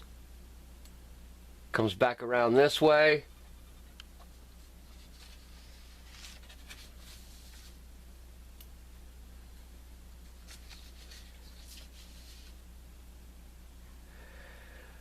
And this right here says the place of rising sands, where the sand rises.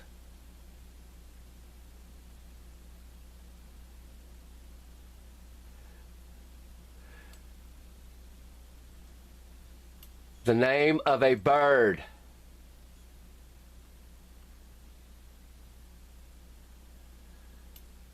Place of the looking glass.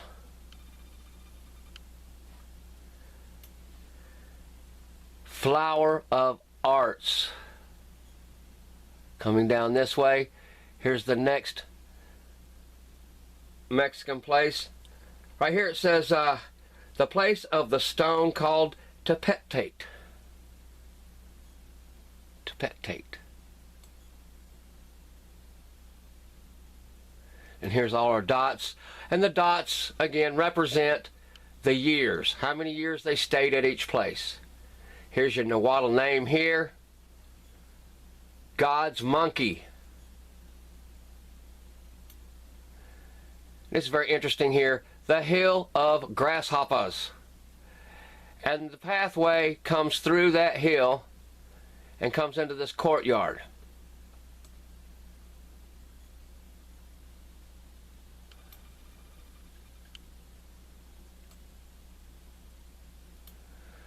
So now we're going to flip it and look at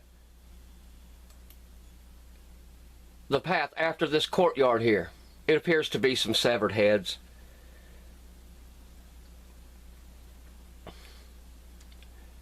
It comes up through here. Kosh, king of Kukulkan, but I'm not sure if it goes with this pathway or with this pathway. I'm just going to go ahead and mention it here. Comes up this way. You'll notice these dots representing the years. Here's an H. I can guess what that means. And comes into the lake here.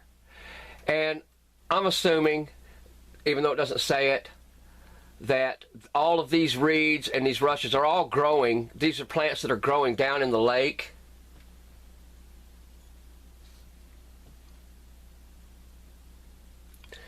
And as the pathway ends here, it says, the place of bringing forth.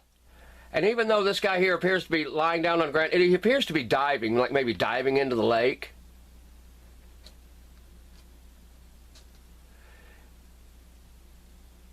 Peoples of Mexico, right here. And here it says that the families that peopled Tlatelolco. And I'm assuming that this cross here perhaps could mean the causeways. And you see this long apparent causeway here. And then the timeline continues down this way. You got to jump over. And there's a fork in the road here. And this one goes back into the hill of the grasshoppers and swings around, and the other one swings around this way to back over here. And this explains some of the hieroglyphics. Okay, now we're on page 511. This is enhanced. Hopefully it'll come through a little better. And here we have Acosta's name again.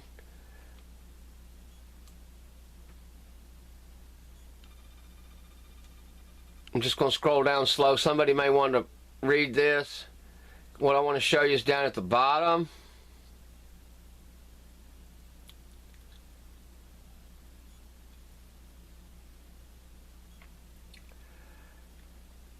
And I'm going to pick up right here.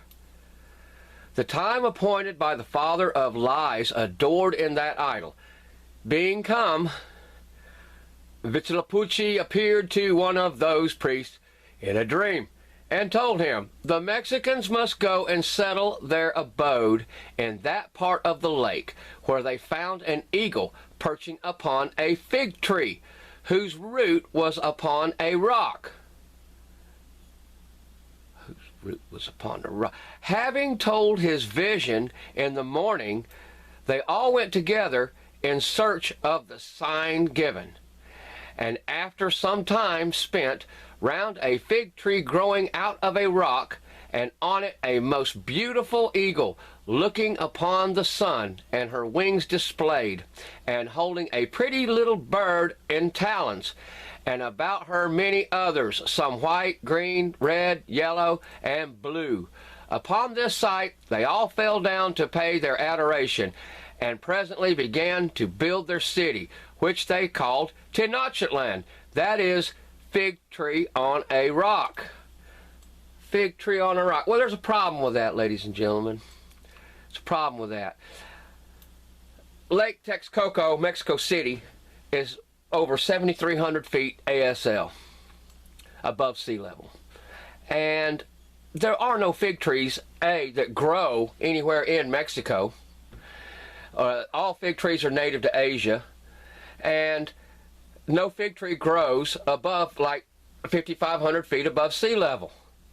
So how can Gemelli Carreri make such a big blunder? And how can Tenochtitlan mean fig tree on a rock when they didn't exist there? They didn't exist there. And a fig tree can't grow on a rock. Now today we see the cactus. We see the eagle on the cactus holding a snake. So could it be a cactus growing on a rock? Well, guess what? Yes, there is a cactus that grows on the rock.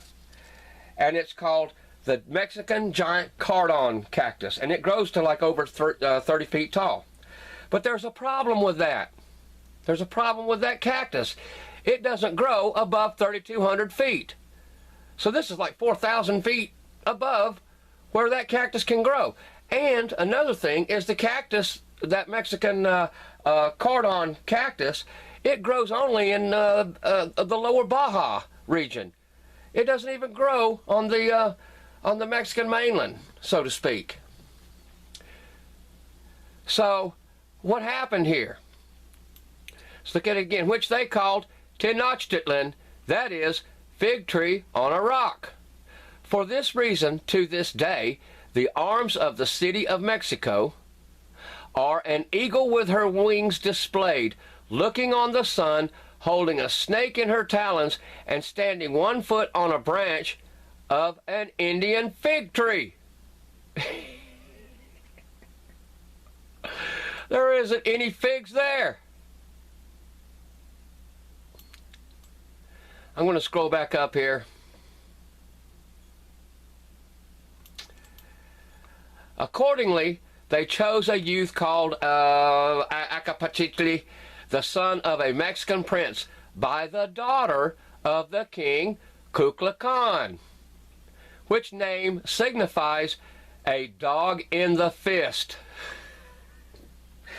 That to me is a very poor translation. It might actually mean fighting dog, or there's no dog in the fist. No dog in the fist. It could be, I would say, a fighting dog or dog fighting.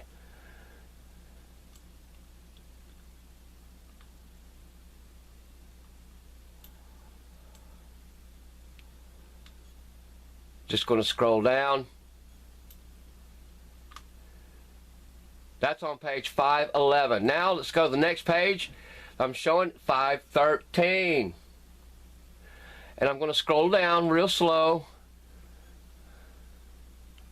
So you can stop it and pause it. Some people might want to read this. This text is over 300 years old.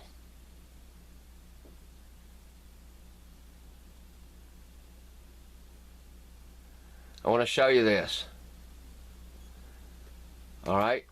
I'm going to start right here. After him, Ehutzal, the 8th king, ascended the throne. But before his coronation, he went according to custom to punish this handsome fellow here, who had taken the tribute as it was coming to Mexico on the road.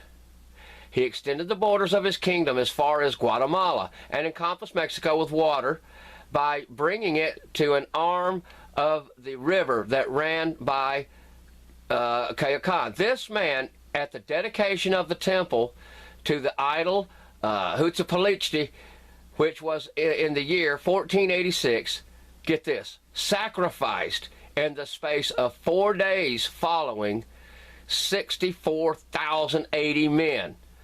6 million peoples resorting to the festival, as the Mexican histories tell us.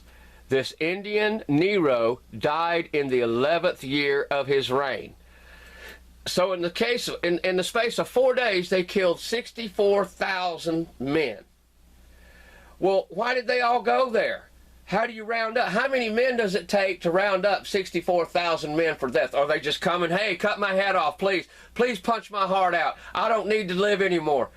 Okay. Now, if you've got 64,000 dead bodies all in one place, surrounded by a lake, how are you going to get rid of them? Are you going to throw them on the train? I'll guarantee you there is no way any of the Russians, the Nazis, anybody could ever kill 64,000 people in 4 days unless you just dropping nuclear bombs on them. And even with the that's temples and priests and executioners working overtime. I mean, these guys must not have even slept at all. I'm just saying. What are you going to do with 64,000 dead bodies? And I just wonder if they, it says sacrificed. Did they cut all their hearts out?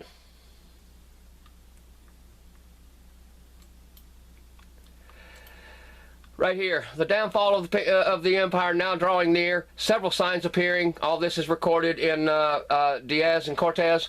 Montezuma, though at first he had treated the astrologers hardly, he foretold some great calamity, and the magicians who related dreadful visions, being at last brought to repentance, retired to a solitary house, expecting his ruin to be wrought by the children of the sun coming from the east. Coming from the east. Children of the sun coming from the east.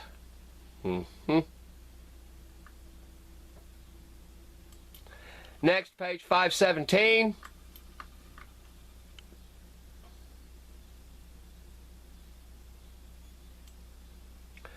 I'm going to scroll down slow to get to where I want to be.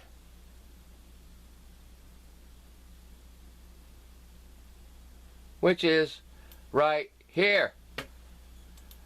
Okay. Texcoco to Quetzalcoatl.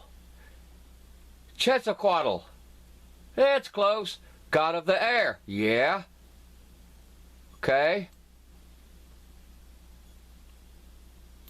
Nature of the 4 cardinal winds, which they didn't have. The 4 directions of the Nahuatl were forwards, whichever way you were facing, forwards, backwards, up and down. They didn't have north, south, east, and west. I mean, they lived in some of the finest regions of the planet. They didn't have north, south, east, and west. They had up, down, forwards, backwards.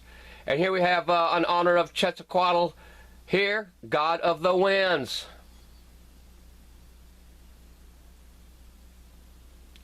And all this goes into the calendar. And Hootsie's still in here, everywhere. He's embedded in all this. And many more times than Quetzalcoatl. But here he is as Quetzalcoatl. That's close enough for me. Quetzalcoatl. Now here, in 518, I'm just going to scroll down slow. We're going to look at the cut on page 518, what they call the cut. You're going to see more about the calendar here.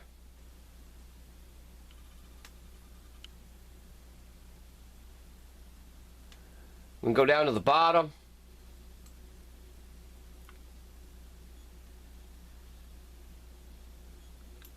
To right here.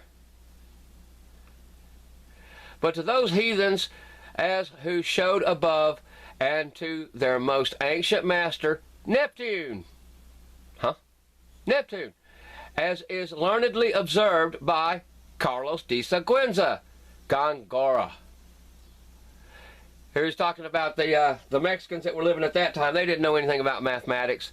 Evidently, their ancestors did, obviously, And after everything was just stripped away from them, they just became stupid heathens.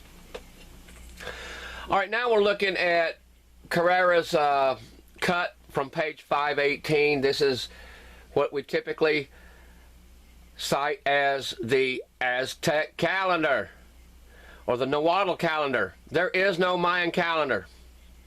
I'm going to look at it, I'm going to blow it up. Now today, you can go online, and there's all kinds of Mayan calendar converters, and they don't match. But somebody can look at this, and any artist can actually develop your own and create your own formulas using the data that's available. And some of these words have like 20 characters in them. There's some of them that are really long. I'm going to blow it up even more, give you a real good look at it. All the little pictures, all the names, and see how it repeats. There's a 50-cent word there. There's a 50-cent word there. Here. Oh my goodness.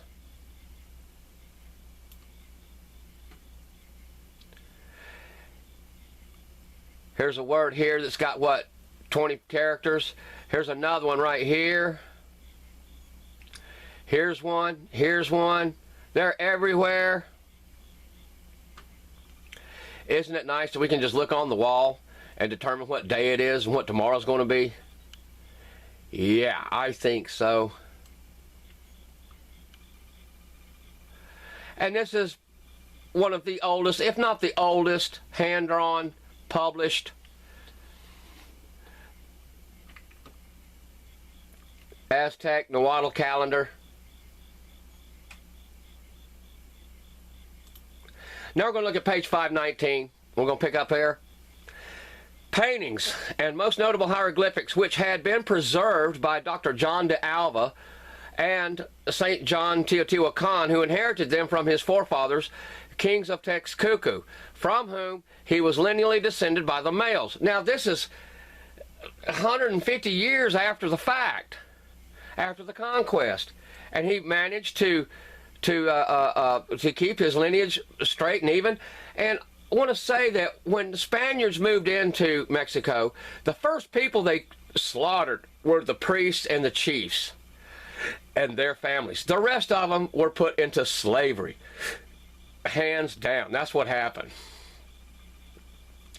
And they were kept in the hands of Don Carlos, his executor.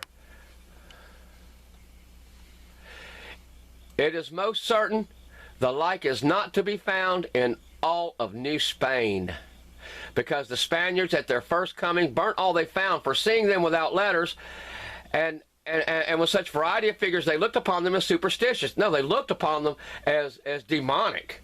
Not superstitious, demonic. They were trying to destroy anything these people had of their religion, because it was horrible. And the Spaniards were still worried about their own hides.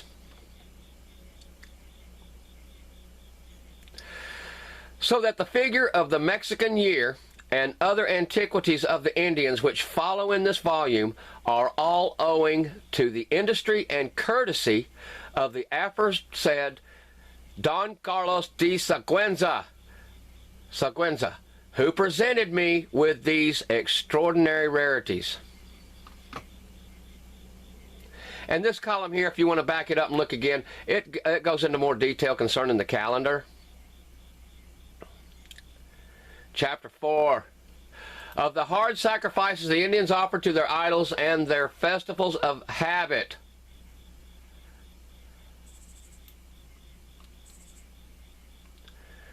Let's see this. Upon the day appointed, a slave that was like the statue of the idol was sacrificed, and others with him, ripping open their breasts, as was said before, and casting the hearts still alive upon the idol's face. So they pulled the heart out, held it up to the moon, and then boom, threw it into the face of the idol. These captives, to make them more miserable, were fatted up some days before and worshipped about the city like gods. The festival they kept in honor of their god, now this is real close to Quetzalcoatl, okay, I'm going to call it Quetzalcoatl, was yet more detestable. 40 days before it, they bought a sound slave without any blemish and clad him in the idol's garments that he might be honored. 9 days before the solemnity, 2 men came from the temple to tell him he was to die. And seeing him concerned, they went and washed the knives of the sacrifice and the blood they took off them. They gave the wretch to drink, mixed with cocoa. Hey, another blood smoothie, believing that would cause him not to fear death. The festival day being come, they ripped open his breast at midnight, and taking out his heart, offered it to the moon, and then to the god. Then they threw it at the idol's face. The body they threw down the steps of the temple, where the buyers took it up, and carrying it to the house of the chiefest among them, the next day made a plentiful feast. They ate him. They ate him. And they ate a bunch of Spaniards too. Now we're going to look at some pictures. Okay, this right here is a Mexican soldier. And you'll notice this across his breast here is, this is all tongues and ears of his captives, people he has slain. Tongues and ears. And they went into battle holding a head, having a head tied next to them. They had a dead head. This is a dead head. And who is this? This is our handsome fellow, God of Rain. God of Rain. They call him here Tlaloc, God of Rain, but that right there is your Quetzalcoatl. Notice the plumes, the feathered plumes. It's not the feathered serpent, this is the feathered plumes.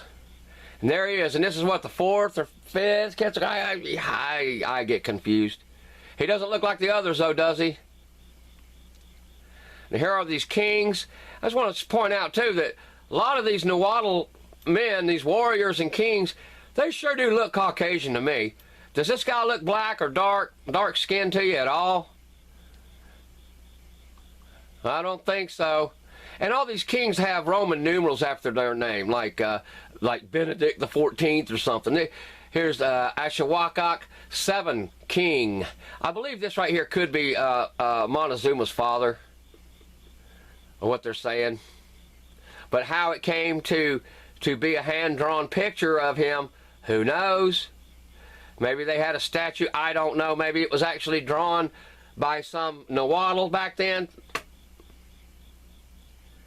Next. This comes from page 522. These guys look like Caucasians. And here's Montezuma here.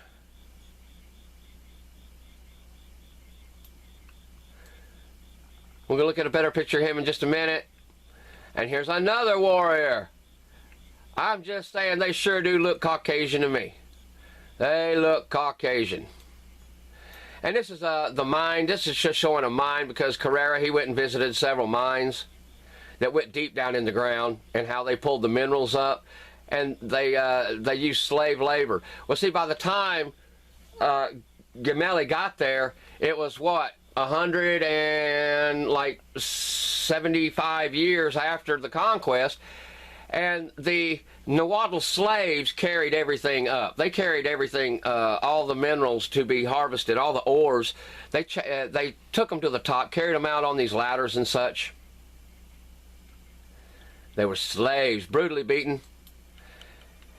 And there's Montezuma. He's a handsome fellow. And here, I'm showing you more. He's got the beard there, the scanty beard. There's his beard. And that concludes section 7. Now we're going to wrap up this presentation with section 8 from Mysteries of the Ancient Americas, Reader's Digest. My final item for section 8 comes from this book, Reader's Digest, printed in 1986, Mysteries of the Ancient Americas. Going to look at page 14 from this book. Boborg's studies of linguistics led him to the astonishing discovery of seemingly Germanic words in the language of the Maya. one word, it's one single word he suggested, even showed a possibility of British influence. Now let's remember, when is he writing? He's writing in 1861. In addition, he equated the Egyptian god Horus with Quetzalcoatl, the feathered serpent god of ancient Mexico. However, he was not able to assemble evidence that would persuade the skeptical, though most historians and archaeologists of his time did not condemn him. Next, from page 38.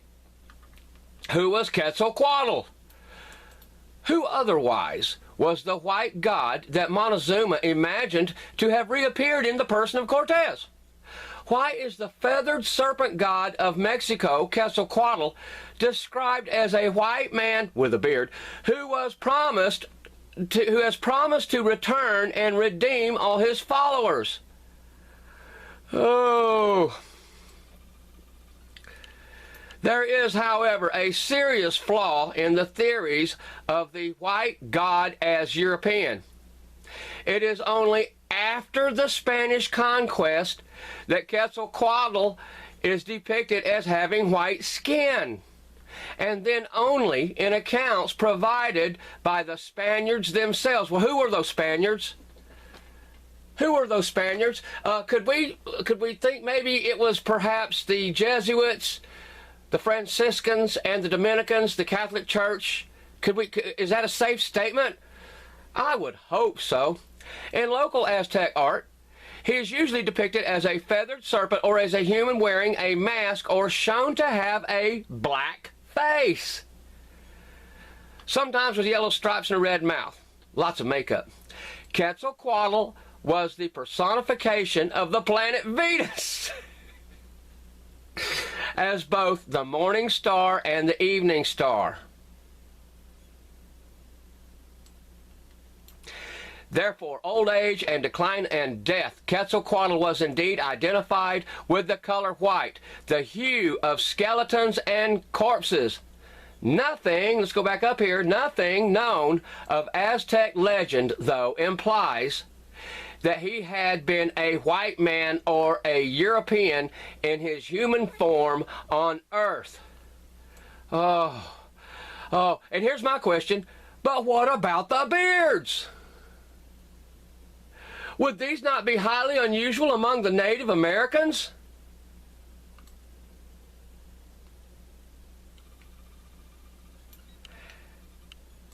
And here he is. Here he is. And this is what, the fourth or fifth one? Let's look at the caption. This illustration from the 1500s, a Spanish manuscript. The great Mexican god Quetzalcoatl is light-skinned and luxuriantly bearded, but it is unclear whether these attributes were part of the Indian legend or the invention of the Spanish.